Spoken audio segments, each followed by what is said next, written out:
ഹബീബായ നബി തങ്ങളെ വാഴ്ത്തണം, പുകഴ്ത്തണം, പ്രകീർത്തിക്കണമെന്നത് മുത്ത് റസൂലിനെ വാഴ്ത്താൻ കൽപ്പിച്ചത് അല്ലാഹുവാണ്.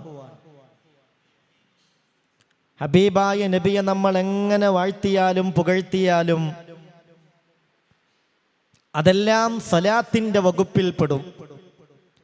അതുകൊണ്ടൊക്കെ വലിയ പ്രതിഫലം നമുക്ക് ലഭ്യമാവുകയും ചെയ്യും. ഇത് മഹാന്മാരായ സഹാബത്തിന്റെ രീതിയായിരുന്നു. അവര് പരമാവധി സമയം കിട്ടുമ്പോഴൊക്കെയും ഹബീബായ നബി തങ്ങളെ നന്നായി വാഴ്ത്തും, പുകഴ്ത്തും, പ്രശംസിക്കും, പ്രകീർത്തിക്കും. കേവലം പറയൽ മാത്രമല്ല, പാടാനും അവർ സന്നദ്ധരായിരുന്നു. മഹാനായ അബ്ദുല്ലാഹി ഇബ്നു റവാഹ റളിയല്ലാഹു അൻഹു മുത്ത് റസൂലിനെ കുറിച്ച് നന്നായി മുത്തുനബിയുടെ കാലഘട്ടത്തിൽ തന്നെ പാട്ടുപാടിയത് ഇമാം ബുഖാരി തങ്ങൾ ഉദ്ധരിച്ച ഹദീസിൽ കാണാം. നബി തങ്ങളെ നന്നായി വർണ്ണിച്ചു. ഹബീബിന്റെ മഹത്വം പറഞ്ഞ് പാട്ടുപാടിയപ്പോ റസൂലുള്ളാഹി തങ്ങൾ മഹാനായ അബ്ദുല്ലാഹി ഇബ്നു റവാഹ റളിയല്ലാഹു അൻഹുവിന് വേണ്ടി ദുആ ചെയ്തു. വഫീനാ റസൂലുള്ളാഹി യത്ലു കിതാബഹു ഇദൻ ശഖ മഅറൂഫും മിനൽ ഫജ്രി സാതിഉ അറാനൽ ഹുദാ ബഅദൽ അമാ ഫഖുലൂബുനാ ബിഹി മുഖിനാതുൻ നിന്ന മാ ഖാല വാഖിഉ. മഹാനായ അബ്ദുല്ലാഹി ഇബ്നു റവാഹ റളിയല്ലാഹു അൻഹു, സഹോദര സഹോദരി ശ്രദ്ധിക്കണം, ഹബീബിന്റെ ഹളറത്തിൽ വെച്ച് പാട്ടുപാടിയതാണ് വഫീന റസൂലുള്ളാഹി യത്ലു കിതാബഹു. ഇലാഹായ റബ്ബിന്റെ വിശുദ്ധ ഖുർആൻ നന്നായി ഞങ്ങൾക്ക് പാരായണം ചെയ്ത് തരുന്നൊരു പ്രവാചകൻ ഞങ്ങൾക്കിടയിലുണ്ട്. ഇദൻ ശഖ മഅറൂഫും മിനൽ ഫജ്രി സാതിഉ അറാനൽ ഹുദാ ബഅദൽ അമാ ഫഖുലൂബുനാ ബിഹി മുഖിനാതുൻ നിന്ന മാ ഖാല വാഖിഉ. നബി തങ്ങളെ വാഴ്ത്തുകയാണ്, പുകഴ്ത്തുകയാണ്, പ്രശംസിക്കുകയാണ്. ഇരുൾ മുറ്റിയ അജ്ഞതയിൽ ഞങ്ങൾക്ക് നേരിന്റെ വെളിച്ചം കാണിച്ചു തന്നത് മുത്തുനബിയാണ്.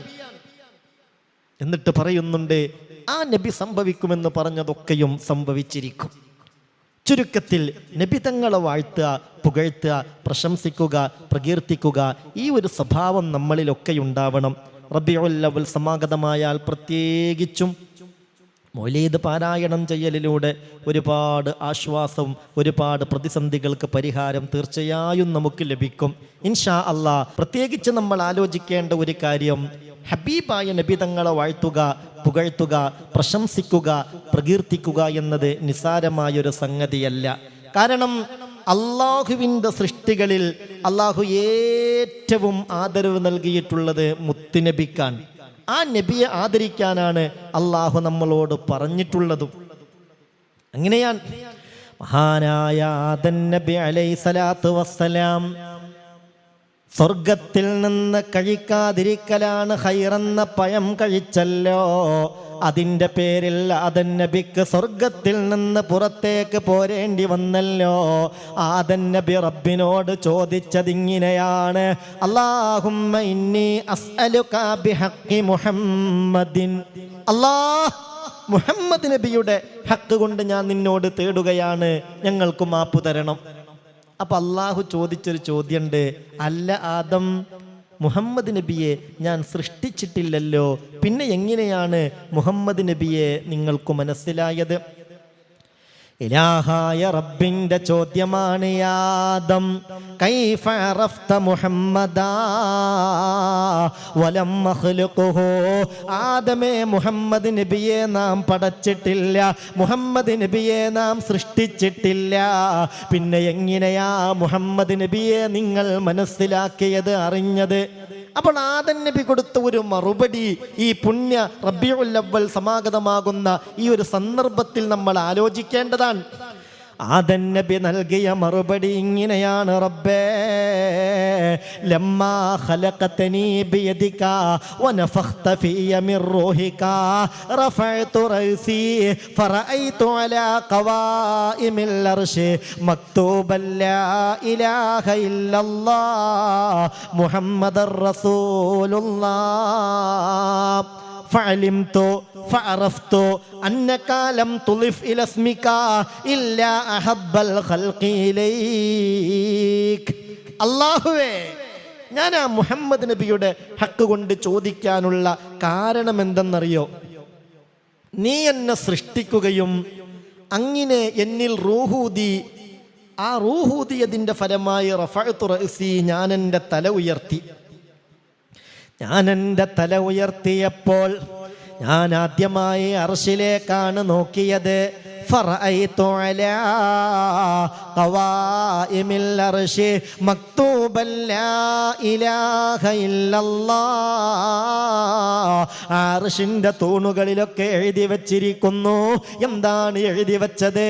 ലാ ഇലാഹ ഇല്ലല്ലാഹ് മുഹമ്മദുർ റസൂലുള്ളാഹ്. ലാ ഇലാഹ ഇല്ലല്ലാ എന്ന 12 അക്ഷരം കഴിഞ്ഞതിൻ്റെ ഉടനെ പിന്നെ മുഹമ്മദുർ റസൂലുള്ളാഹ് എന്ന 12 അക്ഷരാണ്. നിന്റെ പേര് ലാ ഇലാഹ ഇല്ലല്ലാഹ്. അല്ലാഹുവേ, നിന്റെ പേര് കഴിഞ്ഞ ഉടനെ പിന്നെ മുഹമ്മദുർ റസൂലുള്ളാഹ്, മുഹമ്മദ് നബിയുടെ പേരാണ്. ഫഅലിംതു ഫഅറഫ്തു, അപ്പോൾ ഞാൻ അറിഞ്ഞു, മനസ്സിലാക്കി. അന്നക ലം തുളിഫ് ഇലാ ഇസ്മിക ഇല്ലാ അഹബ്ബൽ ഖൽഖി ഇലൈക്. അല്ലാഹ്, നിന്റെ പേരിൻ്റെ കൂടെ ഒരാളുടെ പേര് നീ ചേർക്കണമെങ്കിൽ അയാളായിരിക്കുമല്ലോ നിന്റെ സൃഷ്ടികളിൽ ഏറ്റവും നിനക്ക് ഇഷ്ടപ്പെട്ടയാൾ. അപ്പം അതുകൊണ്ടാണ് ഞാൻ ആ മുഹമ്മദ് നബിയുടെ ഹക്ക് കൊണ്ട് ചോദിച്ചത്. അപ്പോൾ അല്ലാഹു തആല നൽകിയ മറുപടിയുണ്ട്: സദഖത യാ ആദം, ആദമേ, നിങ്ങൾ പറഞ്ഞത് സത്യാണ്. صدقت يا آدم ادعوني بحقه إنه أحب الخلق إلي قد غفرت لك.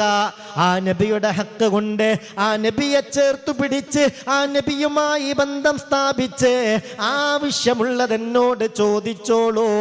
ആ നബിയാണ്, മുഹമ്മദ് നബിയാണ് എൻ്റെ സൃഷ്ടികളിൽ എനിക്ക് ഏറ്റവും ഇഷ്ടപ്പെട്ടയാൾ. ആദം, താങ്കൾക്ക് ഞാൻ പൊറുത്തിരിക്കുന്നു എന്ന് അള്ളാഹു അറിയിച്ചു എന്ന് മഹാനായ മുഹമ്മദ് മുസ്തഫ സല്ലല്ലാഹു അലൈഹി വസല്ലം. എന്തൊരു ഇഷ്ടായിരുന്നു ആ മുത്തുനബിയോട് അള്ളാഹുവിന്. അതിനനുസരിച്ച് അത് മനസ്സിലാക്കി സഹാബികളും അങ്ങനെയായിരുന്നു. നിങ്ങളറിയോ, മുത്തുനബി ഒന്ന് കാർക്കിച്ച് തുപ്പുകയാണെങ്കിൽ അതിനു വേണ്ടി കൈ കാണിച്ചിരിക്കുമായിരുന്നു സഹാബികൾ. അത് കിട്ടിയാൽ ഉടനെ തന്നെ ഫദലക ബിഹാ വജ്ഹഹു വമാ ബലഗഹു മിൻ ജസദിഹി, അത് തൻ്റെ മുഖത്തും ശരീരത്തിലുമൊക്കെ അവർ പുരട്ടുമായിരുന്നു. നിങ്ങൾ ആലോചിക്കണം, ഇത് എവിടെയോ ആരോ പറഞ്ഞതല്ല. ഇമാം ബുഖാരി തങ്ങൾ സ്വഹീഹുൽ ബുഖാരിയിൽ ഉദ്ധരിച്ച ഹദീസാൻ. സഹാബികൾ ആ മുത്തുനബിയെ ഒരു സാധാരണ മനുഷ്യനായി കണ്ടിട്ടില്ലല്ലോ. ഹുദൈബിയ സന്ധിയിൽ ശത്രുക്കളുടെ പ്രതിനിധിയായി, ഖുറൈശികളുടെ പ്രതിനിധിയായി പങ്കെടുത്തത് സുഹൈൽ ഇബ്നു അംറാൻ. സുഹൈൽ ഇബ്നു അംർ ആ സന്ധിയെല്ലാം കഴിഞ്ഞതിന് ശേഷം മക്കയിലേക്ക് തിരിച്ചു ചെന്ന് മക്കയിലെ മുശ്രിക്കീങ്ങളെ ഒരുമിച്ച് കൂട്ടി ഖുറൈശികളോടൊരു കാര്യം പറയുന്നുണ്ട്. എന്താ കാര്യം? വല്ലാഹി ലഖദ് വഫത്തു അലൽ മുലൂക് വഫത്തു അലാ കിസ്റ വ കൈസറ വൻ നജാഷി. പ്രിയപ്പെട്ടവരെ, നിങ്ങളുടെ പ്രതിനിധിയായി അനവധി രാജാക്കന്മാരുടെ അടുത്തേക്ക് ഞാൻ പോയിട്ടുണ്ട്. നജാഷിയുടെയും കൈസറിൻ്റെയും കിസ്രയുടെയും ഒക്കെ അടുത്ത് നിങ്ങളുടെ പ്രതിനിധിയായി ഞാൻ പോയിട്ടുണ്ട്. എന്നാൽ നിങ്ങൾക്കൊരു കാര്യം കേൾക്കണോ? വല്ലാഹി ഇൻ റഅയ്തു മലികൻ ഖത്തു യുഅല്ലിമുഹു അസ്ഹാബു മുഹമ്മദിൻ മാ യുഅല്ലിമു അസ്ഹാബു മുഹമ്മദിൻ മുഹമ്മദാ. വല്ലാഹി ഇൻ റഅയ്തു മലികൻ ഖത്തു യുഅല്ലിമുഹു അസ്ഹാബുഹു. ഒരു രാജാവിനെയും തൻ്റെ അനുയായികൾ ആദരിക്കുന്നത് ഞാൻ കണ്ടിട്ടില്ല. മാ യുഅല്ലിമു അസ്ഹാബു മുഹമ്മദിൻ മുഹമ്മദാ. ഈ മുഹമ്മദ് എന്ന മനുഷ്യനെ തൻ്റെ അനുയായികൾ ആദരിക്കുന്നത് പോലെ, ബഹുമാനിക്കുന്നത് പോലെ, ഇഷ്ടപ്പെടുന്നത് പോലെ ഒരു നേതാവിനെയും അനുയായികൾ ഇഷ്ടപ്പെടുന്നത് ഞാൻ കണ്ടിട്ടില്ല. കഅന്ന ഫീ റൂസിഹിമു ത്വയ്ർ. മുഹമ്മദ് എന്ന മനുഷ്യന്റെ മുന്നിൽ ആ അനുയായികൾ ഇരിക്കുമ്പോൾ നമുക്ക് തോന്നിപ്പോകും അനുയായികളുടെ തലയിൽ പക്ഷികളുണ്ട്, പറവകളുണ്ടെന്ന്.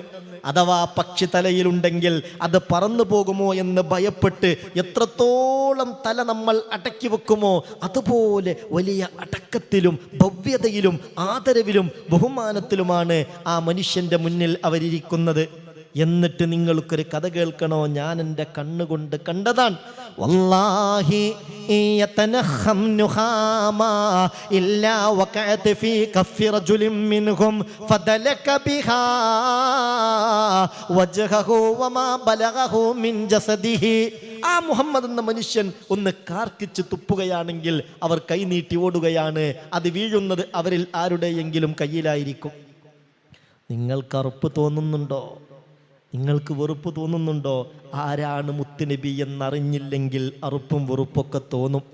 മുഹമ്മദ് നബി കാർക്കിച്ചു തുപ്പുമ്പോൾ അവർ കൈനീട്ടി കാത്തിരിക്കുകയാണ്. കിട്ടിയാലുടനെ മുഖവും ശരീരവും ഒക്കെ അതുകൊണ്ട് തുടക്കും. മാത്രമല്ല ആ മുഹമ്മദ് നബി എന്ന മനുഷ്യൻ ഫൈദാ തവല്ലാ കാദോ യഖ്തതിലൂന അലാ വളൂഇഹി. ആ മനുഷ്യൻ അംഗസ്നാനം വരുത്താൻ ഉളുവെടുക്കാൻ ഒരുങ്ങുമ്പോഴത്തേക്ക് സഹാബികൾ അവർ മത്സരിച്ച് വരികയാണ്. ആ മുഹമ്മദ് എന്ന മനുഷ്യന്റെ ശരീരത്തിൽ സ്പർശിച്ച ആ ഒരു തുള്ളി വെള്ളം കിട്ടാൻ വേണ്ടി അങ്ങനെ അവരതിന് വേണ്ടി മത്സരിക്കുകയാണ്. കിട്ടിയവരൊക്കെ ഉടനെ തന്നെ അതവരുടെ ശരീരത്തിൽ പുരട്ടും.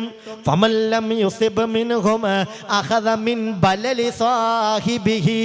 എങ്ങാനും ഒരാൾക്ക് കിട്ടിയിട്ടില്ലെങ്കിൽ കിട്ടിയവരുടെ നനവിൽ നിന്ന് അവർ വടിച്ചെടുക്കുന്ന രംഗം എൻ്റെ കണ്ണുകൊണ്ട് ഞാൻ കണ്ടതാണ്.